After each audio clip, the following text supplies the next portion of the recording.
Netcasts you love. From people you trust.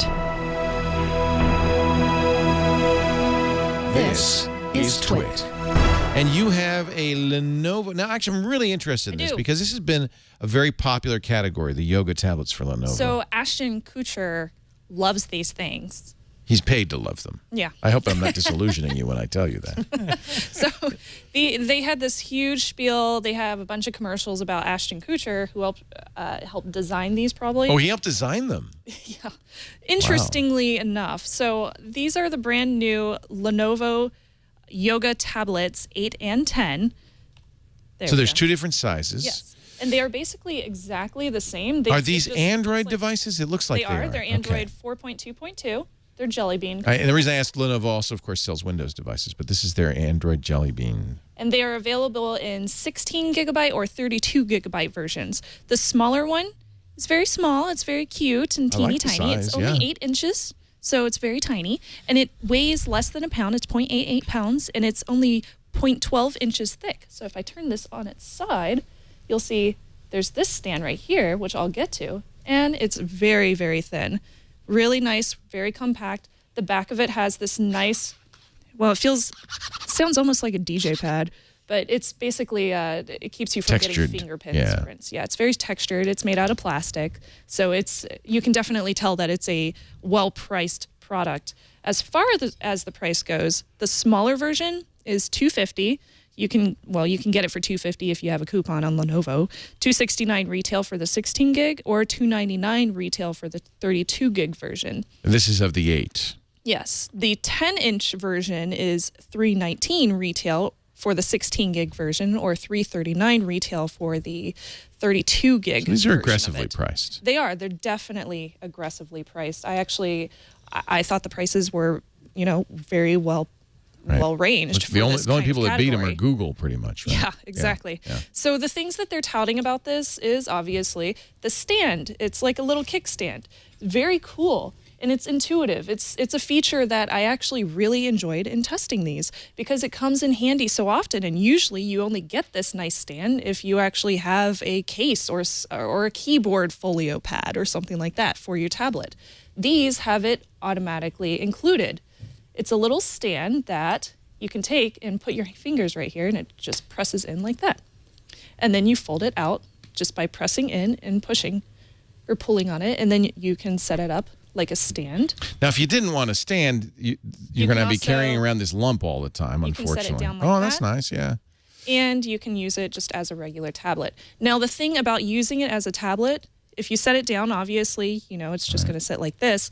I found that it's very nice to be able to hold it. Oh, okay. So it gives you a nice little grip. So it doesn't feel like, you have to put your fingers right against the back. You have a nice little grip for your fingers, and that's actually pretty useful for it. I preferred that over having to hold my tablet just like a regular tablet.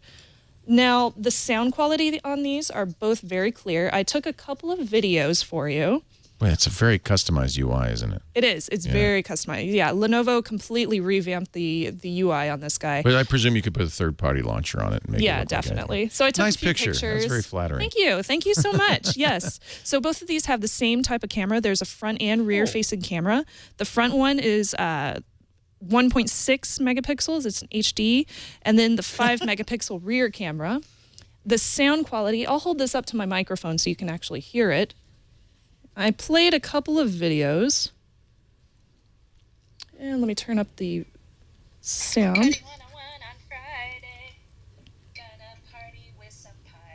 Boy, Miley Cyrus has never sounded better. I like that, yeah. Yeah, I sound great, don't I? So both of the speakers are on the front, which is also a very nice addition instead of being on the back. So it doesn't get muffled whenever you're playing videos. The camera is just okay. It's pretty average for this price range. Now, the thing that I did not like about both of these is the resolution. The resolution on these are 1280 by 800 for each of them. So the larger 10-inch version, you don't get a better resolution on it. It's very low res. Very low res. They're both IPS screens, so they do have really good viewing angles, but you can really see the pixels on this guy. And that's a highly unfortunate problem with this product. Yeah, especially if you're competing against the Google Nexus tablets, which are very, very high res and lower priced. Yeah. And you'll notice that too whenever you're reading text or you're looking at pictures or things like that. You're definitely going to notice a difference if you go from a Google tablet to one of these guys. So it's definitely a giant con for me. So I'll get into my pros and cons. The pros on these, very thin, very sturdy feeling. They have a long-lasting battery. The battery is also a big pro to these. You can get up to 18 hours on these. And that's with web browsing. Just on that alone, no extra battery. Wow. So this one's a 6,000 mAh. The larger one is a 9,000. They get the same amount of battery. Very The difference is just for the differences in sizing. It's a very impressive battery. And if you're playing lots of games on it and things like that, you could get around 10 hours, 10 to 12, if you're doing really, really heavy duty stuff on it. So that's a definite plus for me, and very clear, very loud sound. I really like the front-facing speakers.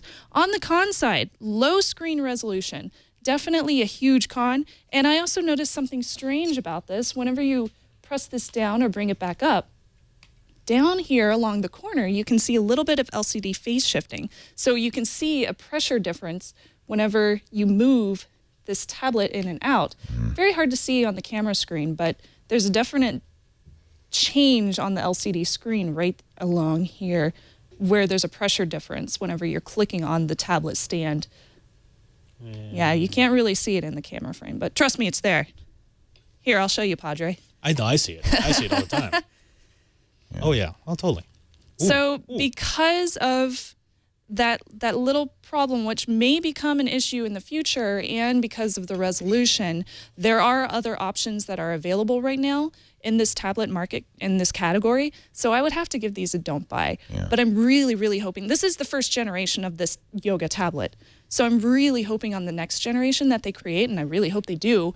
I would love to see a higher resolution version of this, because I think that it would be a really good seller.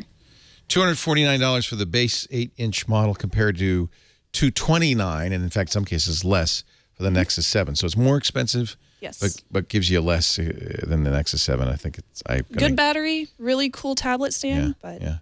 Did you do the pros and cons, or do you want to do that again? I did. Okay. So a buy, don't buy? Try? I would give these a don't buy. Yeah, I have to think. If they could only get a little bit less expensive or a better screen. It seems like the screen is the real disadvantage there. That would definitely sell me. Thank you, Shannon Morse. Snubs, our producer. Love having you on the show.